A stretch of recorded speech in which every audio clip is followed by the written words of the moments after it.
దొండకాయ ఫ్రై సింపుల్గా ఎలా చేసుకోవాలో నేను ఈ వీడియోలో మీకు చేసి చూపించబోతున్నానండి.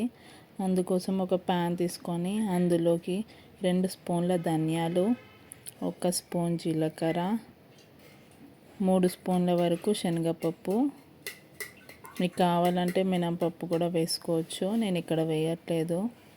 అలానే కొద్దిగా ఎండు కొబ్బరి కూడా వేసుకొని ఇవి మంచి కలర్ వచ్చే వరకు ఫ్రై చేసుకోవాలి. ఇవి మంచి కలర్ వచ్చేదాకా ఫ్రై చేసుకొని ఇందులోకి పొట్టు తీసి పెట్టిన ఒక ఎల్లిగడ్డ వేసుకోవాలి. అలాగే 6 నుంచి 7 ఎండుమిరపకాయలు వేసుకొని స్టవ్ బంద్ చేసుకొని ఒకసారి తిప్పేసుకొని రుచికి సరిపడినంత ఉప్పు కూడా వేసుకొని ఇది పౌడర్ చేసి పక్కకు పెట్టుకోవాలి.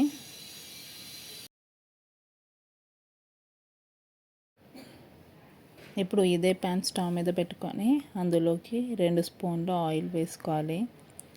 ఆయిల్ హీట్ అయిన తర్వాత అందులోకి కొద్దిగా జీలకర్ర ఆవాలు వేసుకొని అది కొంచెం ఫ్రై అవ్వగానే 2 పచ్చిమిర్చి చీలికలు వేసుకొని కొద్దిగా కరివేపాకు కూడా వేసుకొని ఫ్రై చేసుకోవాలి.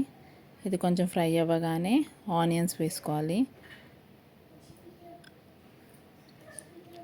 ఆనియన్స్ వేసుకున్న తర్వాత కొద్దిగా కలర్ మారగానే కట్ చేసి పెట్టుకున్న దొండకాయల్ని ఆనియన్స్లోకి వేసుకోవాలి.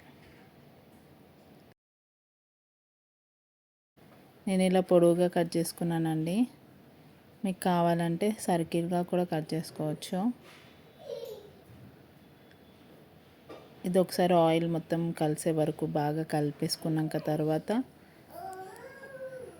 కొద్దిగా పసుపు కూడా వేసుకొని బాగా కలిపేసుకోవాలండి. పసుపు వేసుకొని కలిపేసుకున్నాక తర్వాత మూత పెట్టుకొని మధ్యలో మధ్యలో కలుపుకుంటూ ఒక 10 నిమిషాల వరకు దొండకాయలు ఉడికే వరకు ఉడికించుకోవాలి.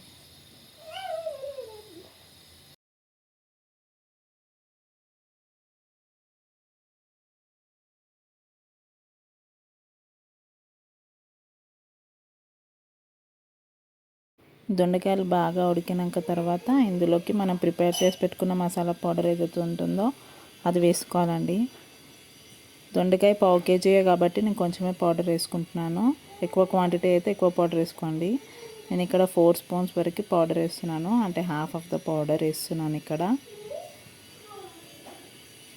ఈ పౌడర్ వేసిన తర్వాత బాగా కలిపేసుకొని చిన్న మంట మీద మళ్ళీ ఒక 5 మినిట్స్ ఉడికించుకోండి. దొండకాయలకి మసాలా అనేది పట్టుకుంటుంది. ఒకసారి బాగా కలిపేసుకొని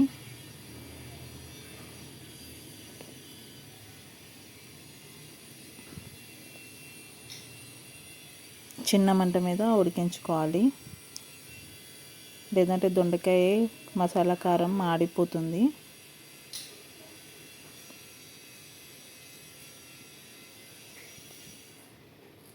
అంతే అండి, రెడీ అయిపోతుంది కర్రీ.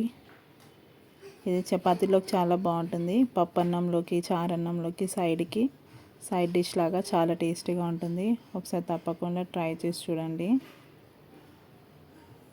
మసాలా కారం పొడి వేరే ఏ కర్రీలోకి వేసుకున్నా బాగుంటుందండి. మసాలా కారము ఏ ఫ్రైలో కూడా బాగుంటుంది.